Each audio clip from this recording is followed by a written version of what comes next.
दिल्ली के तख्त तक रखेंगे, कोई माइका लाल रोकने वाला तो रोक के दिखाए। अगर जो कॉकरोच तुम्हें रोक सकते हैं, तुम्हारी औकात दिखा सकते हैं, तो भैया शेरों के बच्चे आएंगे, तुम्हारी क्या क्या दिखाएंगे समझ में जाएगा। রাজস্থানের জয়পুরে যে প্রোটেস্টটা হচ্ছে ইউজিসি আইনের জন্য, সেই প্রোটেস্টকারীদের বিরুদ্ধে ওয়াটার ক্যানন হামলা করা হয় এবং প্রচুর প্রোটেস্টার্স ঘায়াল হয়। এবার সবথেকে মজার বিষয়টা হচ্ছে, কাউকে আপনি এই প্রোটেস্টে অ্যান্টি ন্যাশনাল, জিহাদি, দেশদ্রোহী এইসব বলতে পারবেন না। যেখানে বেশিরভাগ প্রোটেস্টার বিজেপির পূর্ব ভোটার।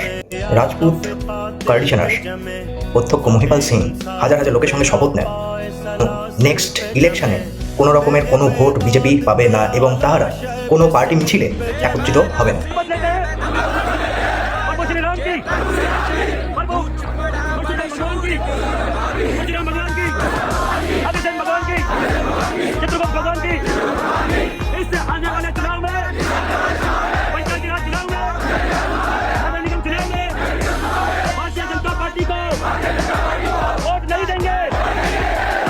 দেশের জনতাদের হয়তো চোখ খুলছে আস্তে আস্তে, আপনাদেরও চোখটা খোলা উচিত।